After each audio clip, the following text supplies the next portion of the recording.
పురాణాల్లో కలియుగం అంతం గురించి ఏం రాశారో మీకు తెలుసా? ఈ భవిష్యవాణి వింటే మీ రోమాలు నిక్కబొడుచుకుంటాయి. ఈ ప్రయాణంలో కల్కి భగవానుడు కలియుగాన్ని నాశనం చేసి సత్యయుగాన్ని ఎలా స్థాపిస్తాడో చూద్దాం. కలియుగం నాశనమైన వెంటనే తెలుసుకుందాం. మహాభారత యుద్ధం తర్వాత ద్వాపర యుగం ముగిసింది. అప్పుడు బ్రహ్మదేవుడు భూమి వైపు తన వీపును తిప్పుకున్నాడు. అప్పటినుంచే కలియుగం మొదలైందని చెబుతారు. శ్రీ మహావిష్ణువు 10వ అవతారమే కల్కి అవతారం. ఆయన రాకతోనే కలియుగం చివరి దశ మొదలవుతుంది. కల్కి భగవానుడు తెల్లటి గుర్రం మీద వచ్చిన మరుక్షణమే ప్రళయం మొదలవుతుందని పురాణాల్లో స్పష్టంగా రాశాడు. ఆ ప్రళయం తర్వాతే ఒక కొత్త ప్రపంచం పుడుతుంది. అదే కొత్త సత్యయుగం. శ్రీకృష్ణుడు భగవద్గీతలో ఒక మాట చెప్పాడు. ఎప్పుడైతే ధర్మానికి హాని జరిగి అధర్మం పెరుగుతుందో అప్పుడు నేను మళ్లీ జన్మిస్తాను అన్నాడు. సత్యయుగం, త్రేతాయుగం, ద్వాపర యుగంలో విష్ణువు 9 అవతారాలెత్తాడు. మత్స్య, కూర్మ, వరాహ పోయాయి. ఆ తర్వాతే కలియుగం మొదలైంది. హిందూ ధర్మంలోని గరుడ పురాణం, విష్ణు పురాణం, కల్కి పురాణంలో కలియుగం గురించి వివరంగా రాశారు. ఇందులో ఆడవాళ్లు, మగవాళ్ల ప్రవర్తన ఎలా ఉంటుందో కూడా రాశారు. ఆ పురాణాలు రాసిన కలియుగ వర్ణన వింటే నేటి మనిషి ఖచ్చితంగా భయపడిపోతాడు. వేల సంవత్సరాల క్రితం పురాణాల్లో చెప్పిన ప్రతి మాట ఇప్పుడు నిజమవుతోంది. గరుత్మంతుడు అడగ్గా శ్రీకృష్ణుడు కలియుగం గురించి వివరంగా చెప్పాడు. త్రేతాయుగం, ద్వాపర యుగం కంటే కలియుగం చాలా చిన్నది, అలాగే చాలా భయంకరమైంది అని వివరించాడు. కలియుగం తీవ్ర స్థాయికి చేరినప్పుడు ధర్మం పూర్తిగా నాశనం అవుతుంది. అప్పుడు భగవంతుడి భయంకరమైన ప్రళయం, మనుషుల ప్రవర్తన, పనులు ఎలా ఉంటాయో శ్రీకృష్ణుడు పూర్తిగా వివరించాడు. వాటిని ఇప్పుడు తెలుసుకుందాం. ఏ కులంలో పుట్టినా సరే బలవంతుడే అందరికీ నాయకుడవుతాడు. మోసం, కపటం విపరీతంగా పెరిగిపోతాయి. కలియుగంలో అబద్ధాలు చెప్పేవాడికి గొప్ప స్థానం దక్కుతుంది. మనుషులు యంత్రాలను పూజిస్తారు, వాటిని దేవుడి కంటే ఎక్కువగా నమ్ముతారు. ఉపవాసాలు, వ్రతాల నియమాలు పూర్తిగా మర్చిపోతారు. జనాలు ఇష్టం వచ్చినట్టు ప్రవర్తిస్తారు. ఎవరూ సరైన పద్ధతులు పాటించరు. మనిషి దృష్టి మొత్తం కేవలం డబ్బు సంపాదించడం మీదే ఉంటుంది. ధర్మం పట్ల ఎవరికీ ఆసక్తి ఉండదు. ఇక ఆడవాళ్ల ప్రవర్తన కూడా చాలా మారిపోతుంది. వాళ్ళు అందమైన మగవాళ్ల కోసం ఆరాటపడతారు. ధర్మ శాస్త్రాలను లెక్క చేయరు. తమ భర్తను, అత్తమామలను అస్సలు గౌరవించరు. కుటుంబాలను వాళ్లే విడగొడతారు. ప్రజలు తమ స్వార్థం కోసం బంధాలను తెంచుకుంటారు. ముసలి వాళ్లకు సేవ చేయడం పూర్తిగా మర్చిపోతారు. మనుషుల్లో సహనం నశిస్తుంది. స్నానం చేయకుండానే భోజనం చేయడం బాగా అలవాటు పడతారు. ఇంటికి వచ్చిన అతిథుల్ని గౌరవించరు. యోగా, తపస్సు, మంచి ఆహారం లేకపోవడం వల్ల జనాలు చిన్న వయసులోనే చనిపోతారు. భూమి మీద ధాన్యాలు, పండ్లు సరిగ్గా పండవు. చిన్న వయసులోనే ఆడవాళ్లు గర్భం దాలుస్తారు. ఈ విధంగా మన గ్రంథంలో కలియుగం గురించి చాలా క్లియర్ కట్ గా ఉంది. మహాభారత యుద్ధం ముగిసిన తర్వాత ధర్మరాజు కూడా ఇలాంటి భయాలకి లోనయ్యాడు. ఆ ఆలోచనతోనే ఆయన కృష్ణుణ్ణి కలవాలని నిర్ణయించుకున్నాడు. మహాభారత యుద్ధం ముగిశాక ధర్మరాజు హస్తినాపుర సింహాసనం మీద కూర్చున్నాడు. అప్పుడు ఆయన మనసులో ఈ ప్రపంచ భవిష్యత్తు గురించి ఎన్నో ఆలోచనలున్నాయి. కలియుగంలో మనిషి జీవితం ఎలా ఉంటుందో అని ధర్మరాజు ఎంతగానో మదనపడ్డాడు. అలాగే ధర్మం పరిస్థితి ఏంటా అని కూడా బాధపడ్డాడు. తన మనసులోని ఈ ఆందోళనకు సమాధానం వెతకాలని ఆయన అనుకున్నాడు.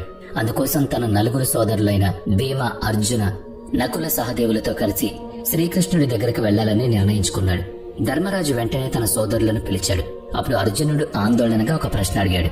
అన్నయ్య, మీరు ఎందుకు అంత ఆందోళనగా కనిపిస్తున్నారు అని. ఏదైనా శత్రురాజు మన రాజ్యం మీద దాడి చేయడానికి వస్తున్నాడా అని ప్రశ్నించాడు. ఒకవేళ అదే నిజమైతే మీరు నాకు ఆజ్ఞ ఇవ్వండి, నేను ఇప్పుడే వెళ్లి వాళ్ళని నాశనం చేసి వస్తాను అని అర్జునుడు చెప్పాడు. అప్పుడు ధర్మరాజు ఒక దీర్ఘ శ్వాస తీసుకుని అర్జునుడితో ఇలా అన్నాడు. ప్రియమైన అర్జున, నీ పరాక్రమం గురించి నాకు బాగా తెలుసు. హస్తినాపురం మీద దాడి చేసే సాహసం ఈ భూమి మీద ఏ రాజు చెయ్యడు. కానీ నా ఆందోళన ఏ బయట శత్రువు గురించో కాదు అని బాధపడ్డాడు. అన్నగారి బాధను పంచుకునే భీముడు వెంటనే ఒక మాట అన్నాడు.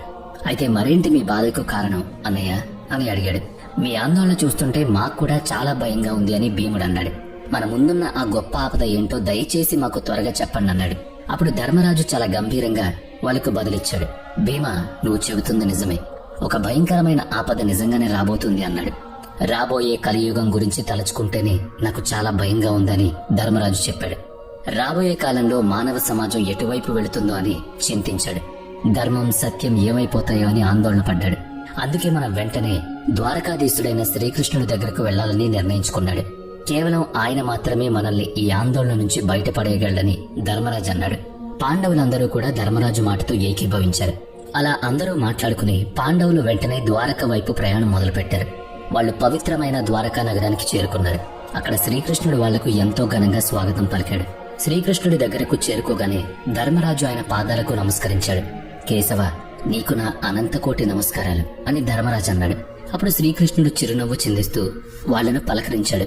మహారాజా, ధర్మరాజా, ద్వారక నగరానికి మీకు స్వాగతం అన్నాడు కిట్టయ్య. చెప్పండి, నేను మీకు ఏ విధంగా సహాయం చేయగలను అని అడిగాడు. అప్పుడు ధర్మరాజు ఎంతో వినయంగా కృష్ణుడితో ఇలా అన్నాడు. మాధవ, నీకన్నీ తెలుసు. ద్వాపర యుగం ఇప్పుడు ముగియబోతోంది అని అన్నాడు. కలియుగం రాకకు సంబంధించిన సంకేతాలు స్పష్టంగా కనిపిస్తున్నాయని చెప్పాడు. కలియుగంలో మనిషి స్వభావం, నడవడిక ఎలా ఉంటాయో నేను తెలుసుకోవాలనుకుంటున్నాను అని అడిగాడు. అప్పుడు శ్రీకృష్ణుడు చిరునవ్వుతూ ధర్మరాజుకు బదులిచ్చాడు.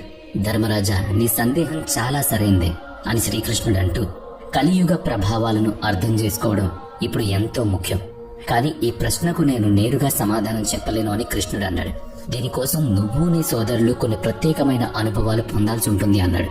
అప్పుడు ధర్మరాజు ఎంతో ఆసక్తిగా కృష్ణుడిని ఒక ప్రశ్న అడిగారు. కేశవ, నువ్వు చెబుతున్న ఆ పరీక్ష ఏంటి? దానికోసం ఏం చెయ్యాలి అని అడిగారు.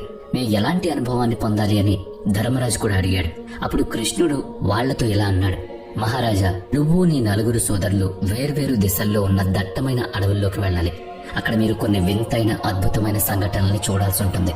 అక్కడ మీరు ఆ వింతలను చూశాక తిరిగి వచ్చి నాతో పంచుకోండి అన్నాడు. అప్పుడు నేను మీకు కలియుగ ప్రభావాల గురించి వివరంగా చెప్తానన్నాడు. కేశవాని ఆజ్ఞ ప్రకారమే చేస్తాం.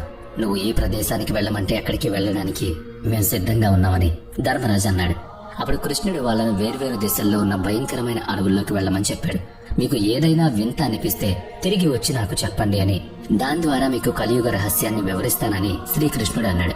ఆ తర్వాత ధర్మరాజు, అతని సోదరులు శ్రీకృష్ణుడి ఆజ్ఞను పాటిస్తూ అడవి వైపు వెళ్లాలని నిర్ణయించుకున్నారు. పాండవులు తమ రథాలను దిగి కాలినడకన అడవిలోకి ప్రయాణించడం మొదలుపెట్టారు. అడవిలో వాళ్ల ప్రయాణం చాలా కష్టంగా సాగింది. అయినా సరే వాళ్ళు దేవుడి ఆజ్ఞను పాటించాలనే ఉద్దేశంతో ముందుకు సాగారు. ఆ అడవి వాతావరణం అంతా ఎంతో ప్రశాంతంగా, రహస్యంగా ఉంది. వాళ్ళు ఒక్కొక్కరు ఒక్కొక్క దిశగా వెళ్లి అద్భుతమైన సంఘటనలు చూసేందుకు అడవిలోకి వెళ్లారు. ముందుగా ధర్మరాజు దట్టమైన ఒక రహస్య అడవిలో వింతైన దృశ్యాన్ని చూశారు. అక్కడ 2 తొండాలు ఉన్న ఒక పెద్ద ఏనుగు కనిపించింది. ఆ ఏనుగు తన 2 తొండాలతో అడవిలోని చెట్లను పీకేస్తోంది. దాని బలం చూస్తుంటే చాలా ఆశ్చర్యంగా ఉంది. ఆ దృశ్యాన్ని చూసి ధర్మరాజు ఆశ్చర్యపోయి ఈ వింత ఘటన దేనికి సంకేతమో అని ఆలోచించాడు. ఆ ఏనుగును తదేకంగా చూస్తూ దాని వింత రూపాన్ని అర్థం చేసుకునే ప్రయత్నం చేశాడు. ఆ తర్వాత అర్జునుడు కూడా ఒక అద్భుతమైన సంఘటన చూశాడు. అర్జునుడు పక్షుల కిలకిల రావాలు వినిపిస్తున్న అందమైన ప్రశాంతమైన అడవిలోకి వెళ్ళాడు. అక్కడ ఒక పెద్ద పక్షి రెక్కల మీద వేద మంత్రాలు రాసి ఉండడం అతను చూశాడు. ఆ పక్షి చూడ్డానికి చాలా పెద్దగా, ఎంతో గంభీరంగా ఉంది. కానీ అది శవం మాంసాన్ని తింటోంది. అది చూసి అర్జునుడు ఇదేం వింత, పరస్పర విరుద్ధంగా జరుగుతుందే అనుకున్నాడు. ఒకవైపు ఆ పక్షికి వేదాల జ్ఞానం ఉంది, మరోవైపు చనిపోయిన జీవుల మాంసం తింటుంది అనుకున్నాడు. అర్జునుడు ఆ దృశ్యాన్ని తీక్షణంగా గమనిస్తూ దాన్ని అర్థం చేసుకునే ప్రయత్నం చేశాడు. ఇక ఎంతో బలమైన భీముడు కూడా ఒక వింత సంఘటన ఎదుర్కొన్నాడు. భీముడు పచ్చిక మైదానంలోకి చేరుకోగానే అక్కడ ఆవుల మందలు తిరుగుతున్నాయి. అందులో ఒక ఆవు దూడకు జన్మనిచ్చింది. ఆ తర్వాత ఆ ఆవు తన దూడను ఎంత బలంగా నాకడం మొదలుపెట్టిందంటే ఆ దూడకు రక్తం కారడం మొదలైంది. ఆ దృశ్యాన్ని చూసిన భీముడు బిడ్డను గాయపరిచే ఈ వింత ప్రేమ ఏంటి అని ఆలోచనలో పడ్డాడు. ఆ తర్వాత సహదేవుడు కూడా ఒక వింతైన దృశ్యాన్ని చూశాడు. సహదేవుడు అందమైన ప్రశాంతమైన ఒక చెరువు దగ్గరకు చేరుకున్నాడు. అక్కడ మొత్తం 7 బావులున్నాయి. ఆ 7 బావుల్లో 6 బావులు నీటితో నిండున్నాయి. కానీ మధ్యలో ఉన్న అత్యంత లోతైన బావిలో మాత్రం చుక్క నీరు కూడా లేదు. అది చూసి సహదేవుడు లోతైన ఆలోచనలో పడి ఈ అద్భుత దృశ్యం దేనికి సంకేతం అనుకున్నాడు. ఆ దృశ్యాన్ని తదేకంగా గమనిస్తూ అర్థం చేసుకోవడానికి ప్రయత్నించాడు. చివరికి నకులుడు కూడా ఒక దృశ్యాన్ని చూశాడు. నకులుడు ఒక పర్వత ప్రాంతానికి చేరుకున్నాడు. అక్కడ చుట్టూ ఎత్తైన కొండలు, పచ్చని చెట్లు ఉన్నాయి. ఒక కొండ పైనుంచి ఒక పెద్ద బండరాయి దొర్లుకుంటూ కిందకి రావడం చూశాడు. ఆ బండరాయి దారిలో అడ్డు వచ్చిన పెద్ద పెద్ద చెట్లను సైతం పీక్కుంటూ వెళ్ళింది. కానీ అది ఒక చిన్న మొక్క దగ్గరకు రాగానే దాన్ని తాకగానే ఆగిపోయింది. ఆ ఘటన చూసి నకులుడు నిశ్చేష్టుడయ్యాడు. ఈ చిన్న మొక్కకు అంత శక్తి ఎలా వచ్చింది అని ఆలోచించాడు. ఇక సాయంత్రం కాగానే 5గురు అన్నదమ్ములు అడవి నుంచి తిరిగి వచ్చి శ్రీకృష్ణుడి దగ్గర కూర్చున్నారు. వాళ్ళందరూ తమ అనుభవాలు పంచుకోవడానికి ఎంతో ఆసక్తిగా ఉన్నారు. ప్రభు, నేను 2 తొండాలున్న ఏనుగును చూశాను అని ఒకరు. ఆ దృశ్యం చూసి నేను చాలా ఆశ్చర్యపోయానని అన్నాడు. అప్పుడు కృష్ణుడు చిరునవ్వు నవ్వి, ధర్మరాజా, ఈ దృశ్యానికి అర్థం ఏంటంటే కలియుగంలో 2 వైపుల నుంచి దోచుకునే వాళ్లే అధికారంలోకి వస్తారని. వాళ్ళు ఒకవైపు ప్రజల నుంచి సేవ, భక్తి కావాలని కోరుకుంటారు, మరోవైపు తమ స్వార్థం కోసం వాళ్లనే దోచుకుంటారు. వాళ్ళు పైకి ఒకలా, లోపల ఇంకోలా ఉంటారు. అలాంటి పాలకులు ప్రజల మేలు కంటే తమ స్వార్థానికే ప్రాధాన్యతనిస్తారు అన్నారు. ఆ తర్వాత అర్జునుడు మాట్లాడుతూ, ప్రభు, నేను రెక్కల మీద వేద మంత్రాలు రాసి ఉన్న ఒక పక్షిని చూశాను, కానీ ఆ పక్షి శవాన్ని పీక్కు తింటుంది అన్నాడు. ఆ దృశ్యం నాకు చాలా వింతగా అనిపించిందని చెప్పాడు. ఇప్పుడు శ్రీకృష్ణుడు దీర్ఘంగా ఆలోచిస్తూ, అర్జున, కలియుగంలో గొప్ప గొప్ప పండితులు, విద్వాంసులు అనిపించుకునే వాళ్ళు ఉంటారు. వాళ్ళ దగ్గర జ్ఞానం ఉంటుంది, కానీ వాళ్ళ మనసు పవిత్రంగా మాత్రం ఉండదన్నాడు. వాళ్ళు చనిపోయిన వాళ్ళ పేరుతో డబ్బులు సంపాదిస్తారని, వాళ్ళు ఎప్పుడూ ప్రసిద్ధి చెందుతూ ఉంటారని చెప్పాడు. అలాంటి పండితులు కేవలం తమ లాభం కోసం మాత్రమే మతాన్ని, వేదాలను వాడుకుంటారని చెప్పాడు. ఎవరైనా ధనవంతుడు ఎప్పుడు చనిపోతాడా, వాళ్ళ ఆస్తి తమ పేరు మీదకు ఎప్పుడు వస్తుందా అని వాళ్ళు ఎదురు చూస్తూ ఉంటారు. ఈ యుగంలో మతం పేరుతో కూడా మోసం, కుట్రలు జరుగుతాయన్నాడు. ఆ తర్వాత భీముడు తన వంతు రాగానే ఇలా అన్నాడు, ప్రభు, ఒక ఆవు తన దూడను ఎంత బలంగా నాకుతుందంటే ఆ దూడకు రక్తం వచ్చేలా నాకింది అని భీముడు అన్నాడు. ఆ దృశ్యం నాకు చాలా భయంకరంగా వింతగా అనిపించిందని చెప్పాడు. అప్పుడు శ్రీకృష్ణుడు గంభీరంగా సమాధానమిస్తూ, భీమా, కలియుగంలో తల్లిదండ్రులు తమ పిల్లల మీద ఎంత ప్రేమ, వ్యామోహం చూపిస్తారంటే అది వాళ్ళ ఎదుగుదలకి అడ్డుపడుతుంది అని చెప్పాడు. అతి ప్రేమ, రక్షణ వల్ల పిల్లలు తమ కాళ్ల మీద తాము నిలబడలేరని అన్నాడు. వాళ్ళు జీవితంలో ముందుకెళ్లడానికి బదులుగా మోహమాయల వలలో చిక్కుకుపోతారు అన్నాడు. తల్లిదండ్రుల ప్రేమ పిల్లలకు అడ్డంకిగా మారుతుందని చెప్పాడు. ఆ తర్వాత సహదేవుడు వంతు రాగానే, ప్రభు, నేను 7 బావుల అద్భుత దృశ్యం చూశాను, కానీ అందులో 6 బావుల్లో నీరుంది, మరొక బావిలో నీరు లేదు, ఎండిపోయింది అని వివరించాడు. అలా ఎందుకు జరిగిందన్నాడు. అప్పుడు శ్రీకృష్ణుడు నెమ్మదిగా బదులిస్తూ, సహదేవ, కలియుగంలో పైకి చాలా ధనవంతులుగా, గొప్పగా కనిపించే వాళ్ళు ఉంటారు. వాళ్ళు పెద్ద పెద్ద పండుగలకు, వేడుకలకు విపరీతంగా డబ్బులు ఖర్చు చేస్తారు అన్నాడు. కానీ తమ పక్కింట్లో ఆకలి దప్పికలతో ఉన్న వాళ్లకు ఒక్క అన్నం మెతుకు కూడా పెట్టరు. వాళ్ళు కేవలం తమ స్వార్థం, సంతోషం కోసం ఆడంబరాలకి వెళతారు, ఇతరుల బాధను పట్టించుకోరు అని కృష్ణుడు అన్నాడు. ఈ యుగమంతా స్వార్థం, నిర్లక్ష్యంతో నిండిపోతుంది. ఇక్కడ డబ్బుకు సరైన విలువనెవరు. చివరిగా నకులుడు తాను చూసింది చెప్పాడు. ప్రభు, నేను కొండపై నుంచి ఒక రాయి కింద పడ్డం చూశాను. అది పెద్ద పెద్ద వృక్షాలను పడగొట్టింది, కానీ ఒక చిన్న చెట్టు దగ్గర ఆగిపోయింది. ఆ దృశ్యం నాకు చాలా ఆశ్చర్యాన్ని కలిగించిందని చెప్పాడు. అప్పుడు శ్రీకృష్ణుడు ఎంతో గంభీరంగా సమాధానం చెప్పాడు. నకుల, కలియుగంలో మనిషి పతనం కేవలం గొప్ప గొప్ప సంపదలు, డబ్బు వల్ల ఆగదని కృష్ణుడు అన్నాడు. కేవలం భౌతిక సుఖాల వల్లే అతని జీవితం నాశనం అవుతుందన్నాడు. కానీ మనిషి తన మనసులో భగవంతుడి నామం, నిజమైన భక్తి ఉంచుకునే ఆ పతనం నుంచి బయటపడతాడని కూడా చెప్పాడు. శ్రీకృష్ణుడి మాటలు విని పాండవులందరూ లోతైన ఆలోచనలో పడ్డారు. వాళ్ళు కలియుగ భవిష్యత్తును ఒకసారి చూశారు. ఆ యుగంలో మనిషి స్వభావం, నడవడిక ఎలా మారిపోతాయో వాళ్ళకి అర్థమైంది. ఆ కాలంలో ధర్మం, సత్యం పాటించడం ఎంత కష్టమో వాళ్ళు తెలుసుకున్నారు. కానీ నిజమైన భక్తి, భగవంతుడి నామాన్ని ఆశ్రయిస్తే పతనం నుంచి ఖచ్చితంగా బయటపడొచ్చని గ్రహించారు. ఒకసారి గరుత్మంతుడు కూడా శ్రీకృష్ణుని ఒక ప్రశ్న అడిగాడు.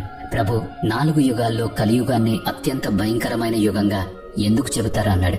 అసలు ఈ కలియుగం ఎలా అంతమవుతుంది, అప్పుడు ఎలాంటి సంకేతాలు వస్తాయన్నాడు.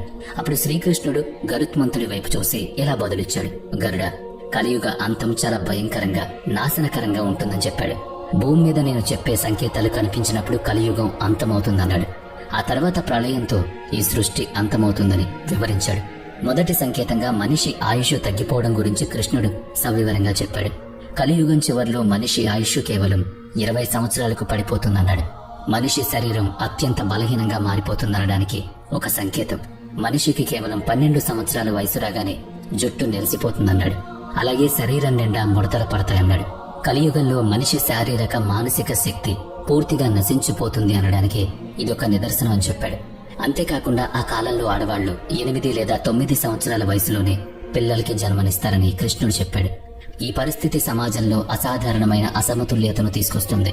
ఆడవాళ్ల శరీరం చాలా సన్నగా, పొట్టిగా మారిపోతుందన్నాడు. కానీ వాళ్లకు తిండి మీద ఆశ విపరీతంగా ఉంటుందట. కానీ తమ పిల్లల్ని పెంచి పోషించడంలో వాళ్ళు విఫలం అవుతారట. దీనివల్ల సమాజంలో గందరగోళం, అసంతృప్తి వాతావరణం ఏర్పడుతుంది. ఇక రెండో సంకేతం, పతివ్రతలైన స్త్రీలు కనుమరుగవడం గురించి శ్రీకృష్ణుడు చెప్పాడు. కలియుగం చివర్లో పతివ్రతలు ఎక్కడా కనిపించరు. ఒకే స్త్రీ అనేక మంది పురుషులను వివాహం చేసుకుంటుంది. సమాజంలో నైతిక సదాచారం నశించిపోవడానికి ఇది ఒక గుర్తన్నాడు. కలియుగంలో మనిషి పాపాలు ఎక్కువ చేస్తాడు. ప్రస్తుతం పుణ్యం అనేది దాదాపు శూన్యంగా మారిపోతుంది. అప్పుడు ఎటు చూసినా కేవలం పాపం మాత్రమే కనిపిస్తుందని చెప్పాడు. వేదాలను పక్కన పెట్టేయడం వల్ల సమాజంలో సంస్కారం అనేది లేకుండా పోతుందన్నాడు. మనుషులు చిన్న చిన్న విషయాలకే విపరీతంగా కోపం తెచ్చుకుని కొట్టుకు చేస్తారని చెప్పాడు. కలియుగంలో మనిషి ప్రవర్తన పూర్తిగా భ్రష్టు పట్టిపోతుందని బ్రహ్మదేవుడు నారదుడితో కూడా చెప్తాడు. గరుత్మంతుడు అడిగిన తర్వాత శ్రీకృష్ణుడు అత్యంత భయంకరమైన సంకేతాన్ని కూడా వివరిస్తాడు. కలియుగం అంతం దగ్గర పడినప్పుడు మొదటి దశలో జనాలు దేవుణ్ణి నిందించడం మొదలు పెడతారట. రెండో దశలో మనుషులు భగవంతుణ్ణి పూర్తిగా మర్చిపోతారట. మూడవ దశలో కులాల మధ్య గందరగోళం ఏర్పడుతుందని కృష్ణుడు అన్నాడు. ఇక నాలుగవ దశలో మనుషులు కులం, మతం, ధర్మం అన్నీ మర్చిపోయి విచ్చలవిడిగా ప్రవర్తిస్తారట. కలియుగం దుస్థితి చూసి భూమి మీద ఉన్న దేవతలంతా తీవ్రంగా బాధపడతారు. భూమాతను కాపాడడానికి, తిరిగి ధర్మాన్ని నిలబెట్టడానికి వాళ్ళు బ్రహ్మదేవుణ్ణి ప్రార్థిస్తారు. దేవతల బాధను విన్న బ్రహ్మదేవుడు వాళ్ళ పరిస్థితిని అర్థం చేసుకుంటాడు. ముల్లోకాలను కాపాడే శ్రీ మహావిష్ణువును పిలవాల్సిన సమయం ఆసన్నమైందని ఆయన గుర్తిస్తాడు. అప్పుడు బ్రహ్మదేవుడు దేవతలందరినీ వెంటబెట్టుకుని క్షీరసాగరంలో పడుకుని ఉన్న శ్రీ మహావిష్ణువు దగ్గరకు వెళతాడు. అక్కడ దేవతలందరూ కలిసి విష్ణువును స్తుతిస్తారు. ఆయనకు నమస్కరించి తమ గోడును విన్నవించుకుంటారు. జగన్నాథ, ముల్లోకాలకు ఆరాధ్యుడా, సృష్టిని కాపాడేవాడా, భూమి మీద ఇప్పుడు ధర్మం ఆనవాలు కూడా లేకుండా పోయిందని మొరపెట్టుకుంటారు. కలియుగం తన భయంకరమైన రూపాన్ని దాల్చింది అని దేవతలు విన్నవించుకుంటారు. దయచేసి నువ్వు అవతరించి తిరిగి ధర్మాన్ని నిలబెట్టాలని కోరుకుంటారు. అప్పుడు ఆయన తన దివ్య వాక్కులతో దేవతలతో ఇలా అన్నాడు. దేవతలారా, మీ బాధను నేను అర్థం చేసుకున్నానన్నాడు. కలియుగంలో ధర్మాన్ని కాపాడడానికి నేను త్వరలోనే మళ్లీ అవతరిస్తానని మాట ఇచ్చాడు. శంభల అనే గ్రామంలో విష్ణుయేసుడు అనే ధర్మాత్ముడైన బ్రాహ్మణుడికి ఆయన భార్య సుమతి గర్భంలో నేను జన్మిస్తానని చెప్తాడు. అది నా 10వ అవతారం అవుతుంది. ప్రపంచం దాన్ని కల్కి అవతారంగా పిలుస్తుందన్నాడు. నేను అధర్మాన్ని నాశనం చేసి సత్యం, న్యాయం, ధర్మాన్ని తిరిగి స్థాపిస్తానని మాటిచ్చాడు. శ్రీ మహావిష్ణువు ఇచ్చిన ఈ మాట విని దేవతలంతా ఎంతో సంతోషించి తమ లోకాలకు తిరిగి వెళ్లారు. కల్కి పురాణం ప్రకారం దేవతలకు ఇచ్చిన మాట ప్రకారం శ్రీహరి శంబల గ్రామంలో జన్మించడానికి సిద్ధమయ్యాడు. విష్ణుయసుడు గొప్ప జ్ఞాని, వేదాలు తెలిసినవాడు, ఎంతో ధర్మబద్ధమైన బ్రాహ్మణుడు. ఆయన భార్య సుమతి అన్ని సద్గుణాలు ఉన్న పతివ్రత, ధర్మం తెలిసిన మహిళ. ఒక పవిత్రమైన రాత్రి శ్రీ మహావిష్ణువు స్వయంగా సుమతి గర్భంలోకి ప్రవేశిస్తాడు. భగవంతుడు ఆమె గర్భంలోకి ప్రవేశించిన క్షణంలోనే శంబల గ్రామం మొత్తం ఒక దివ్యమైన వెలుగుతో నిండిపోతుంది. ఆకాశం నుంచి దేవతలు పూలవాన కురిపిస్తారు. గంధర్వులు మధురమైన పాటలు పాడతారు. ప్రకృతి మొత్తం పులకరించిపోతుంది. వైశాఖ మాసం శుక్లపక్షం ద్వాదశి రోజున ఉదయం సూర్యుడు ఉదయించిన సమయంలో శ్రీ మహావిష్ణువు కల్కి రూపంలో ఈ భూమి మీద జన్మించాడు. ఆయన జన్మించినప్పుడు ఆకాశంలో ఒక అద్భుతమైన కాంతి ఉదయిస్తుంది. స్వయంగా గంగా భవాని దివ్య రూపంలో ప్రత్యక్షమై ఆ పసికందుకు అభిషేకం చేసింది. ఆయన పుట్టగానే శంబల గ్రామంలో ప్రజలందరూ వేదాలు పఠించడం మొదలుపెట్టారు. అంతటా ధర్మం గురించే చర్చ. కల్కి దేహం ఎంతో తేజస్సుతో ఉంటుంది. ఆయన కళ్లల్లో దివ్యమైన కాంతి ఉంది. ఆయన ముఖం నుంచి అద్భుతమైన వెలుగొస్తుంది. విష్ణుయేసుడు, సుమతి ఈ విషయాన్ని గమనించారు. ఇతను సాధారణ బాలుడు కాడు, సాక్షాత్తు భగవంతుడి అవతారమని వాళ్ళకి అర్థమవుతుంది. అప్పుడు కల్కి తన తండ్రితో 10 సంస్కారాలు ఉన్న వేదాలు తెలిసిన బ్రాహ్మణుడి దగ్గర విద్య నేర్చుకోవాలని ఉందని చెబుతాడు. అప్పుడు తండ్రి ఆయనకు ఒక విషయం చెబుతాడు. అధర్ముడైన కలిపెట్టే బాధలను భరించలేక బ్రాహ్మణులందరూ ఈ ప్రాంతాన్ని వదిలి వెళ్లిపోయారని వివరిస్తాడు. కల్కి బాల్యంలో, యవ్వనంలో అనేక కష్టాలు ఎదుర్కొంటాడు. ఆయన చుట్టూ అంతా అధర్మం రాజ్యమేలుతుంది. దుర్మార్గులైన రాజులు ప్రజలను హింసించడం గమనిస్తాడు. ధర్మం పేరుతో సాగుతున్న మోసాలను చూస్తాడు. అప్పుడు కల్కి ప్రజలకు శత్రువైన కలిని నాశనం చేసి తిరిగి ధర్మాన్ని స్థాపిస్తానని తండ్రికి మాటిస్తాడు. కల్కి పురాణం ప్రకారం కల్కి గురువు కోసం ఇల్లు వదిలి బయటకొచ్చినప్పుడు మహేంద్రగిరి పర్వతం మీద ఉన్న పరశురాముడు ఆయనకు తన ఆశ్రమానికి తీసుకువెళ్తాడు. కల్కి కోసం తాను ఎన్నో ఏళ్లుగా తపస్సు చేస్తూ ఎదురు చూస్తున్నానని పరశురాముడు చెబుతాడు. కల్కి పరశురాముడిని గుర్తించి సంతోషంతో ఆయన తన గురువుగా చేసుకుంటాడు. అక్కడ ఆయన వేదాలు చదివి 64 కళలను నేర్చుకుంటాడు. విద్య పూర్తయిన తర్వాత పరశురాముడు కల్కితో ఈ మాట చెబుతాడు. ఇప్పుడు నువ్వు శివుడి దగ్గర నుంచి ఆయుధాలు పొంది సింహాల ద్వీపానికి వెళ్లి నీ భార్య పద్మను తీసుకురా అని చెబుతాడు. అదే నాకు గురుదక్షిణ అంటాడు. ఆ తర్వాత కల్కి శివుడి గుడికి వెళ్లి అక్కడ పద్ధతి ప్రకారం పూజలు చేసి శివస్తోత్రాన్ని రచిస్తాడు. ఆయన భక్తికి మెచ్చి శివుడు స్వయంగా ప్రత్యక్షమవుతాడు. కల్కికి దేవదత్తం అనే తెల్ల గుర్రాన్ని, రత్నమారు అనే దివ్యమైన కత్తినిస్తాడు. అప్పుడు కల్కి తన భార్య పద్మను తీసుకురావడానికి బయలుదేరతాడు. సింహాల ద్వీపపు రాజైన బృహద్రథుడి కూతురు పద్మ అని శుకుడు కల్కికి చెబుతాడు. ఆమె సాక్షాత్తు నారాయణుడే తన భర్త కావాలని శివుడి దగ్గర వరం పొందుతుంది. నారాయణుడు తప్ప ఆమెను కామంతో చూసిన ఏ మగాడైనా సరే స్త్రీగా మారిపోతాడని వరం గురించి చెబుతుంది. ఆ సమయంలో బృహద్రథ మహారాజు తన కూతురి స్వయంవరాన్ని ఏర్పాటు చేస్తాడు. రాణి పద్మావతి ముందుకొస్తున్న కొద్దీ ఆమె అందం చూసి రాజులందరూ మోహితులవుతారు. వాళ్ళ మనసులో కామం కలగ్గానే వరం ప్రకారం రాజులంతా స్త్రీలుగా మారిపోతారు. అది చూసి రాణి పద్మావతి చాలా బాధపడి శ్రీ మహావిష్ణువును ధ్యానించడం మొదలు పెడుతుంది. అప్పుడు కల్కి భగవానుడు శుకుడి ద్వారా సింహళ దేశానికి ఒక సందేశం తీసుకుంటాడు. కల్కి భగవానుడు నిన్ను పెళ్లి చేసుకోవడానికి వస్తున్నాడని శుకుడు రాణి పద్మతో అంటాడు. ఆ మాట విని రాణి పద్మావతి ఎంతో సంతోషించింది. రాణి పద్మ తన చెలికత్తెలతో కలిసి ఒక సరోవరం దగ్గరకు చేరుకుంటుంది. అక్కడ ఎంతో తేజస్సుతో విశ్రమిస్తున్న కల్కి భగవానుడిని చూసి ఆమె మోహితురాలైంది. అప్పుడు కల్కి భగవానుడు నిద్రలేచి ఆమెకు అభయమిస్తాడు. ఆ తర్వాత బృహద్రథ మహారాజు తన కూతురు పద్మను కల్కి భగవానుడికిచ్చి పద్ధతి ప్రకారం పెళ్లి చేశాడు. వివాహం తర్వాత కల్కి భగవానుడు తన భార్యను తీసుకుని శంబల గ్రామానికి చేరుకుంటాడు. కొడుకు కోడల్ని చూసి తల్లి సుమతి సంతోషిస్తుంది. ఆ తర్వాత కల్కి భార్య జయ విజయ అనే 2 కొడుకులకు జన్మనిస్తుంది. ఆ తర్వాత తన తండ్రి కోరిక మేరకు అశ్వమేధ యాగం చేయడానికి కీకటపురాన్ని జయించాలని కల్కి భగవానుడు నిర్ణయించుకుంటాడు. ఆ కీకటపురంలో ఉండేవాళ్లు ఎలాంటి ధర్మాన్ని పాటించరు. ఎప్పుడూ భోగభాగ్యాల్లో మునిగి తేలతారు. కల్కి భగవానుడి సైన్యం బౌద్ధుల నాయకుడైన జిన్తో పాటు అతని మొత్తం సైన్యాన్ని నాశనం చేస్తుంది. ఆ తర్వాత కల్కి భగవానుడు హరిద్వార్ చేరుకుంటాడు. అక్కడ సత్యయుగం, ధర్మం, బ్రాహ్మణుల వేషంలో ఆయన కలుస్తాడు. కలియుగ రాక్షసుల చెల్లు మనిపిస్తాడు. దాంతో 2 రాక్షసులు అక్కడికక్కడే చనిపోతారు. మరోవైపు ధర్మం సత్యయుగాన్ని వెంటబెట్టుకుని కల్కి రాజధానిలోకి ప్రవేశిస్తాడు. అది చూసిన కలి అక్కడి నుంచి పారిపోతాడు. కలిని ఓడించిన తర్వాత ఎక్కడికి పారిపోతాడంటే కనిపించకుండా వేరే సంవత్సరాల్లోకి వెళ్లిపోతాడు. అలా ఆ కలి ఆ యుగాన్ని వదిలి వెళ్లిపోతాడు. కలిని ఓడించిన తర్వాత కల్కి భగవానుడు భల్ల నగరానికి చేరుకున్నాడు. ఆ నగరపు రాజు శశిద్యుజుడు గొప్ప కృష్ణ భక్తుడు. శశిధ్వజ మహారాజు కల్కి భగవానుడితో యుద్ధం చేయడానికి వచ్చాడు. తీవ్ర యుద్ధం తర్వాత కల్కి భగవానుడు స్పృహ తప్పాడని భావించి రాజు ఆయన్ను తన ఇంటికి తీసుకువెళ్లాడు.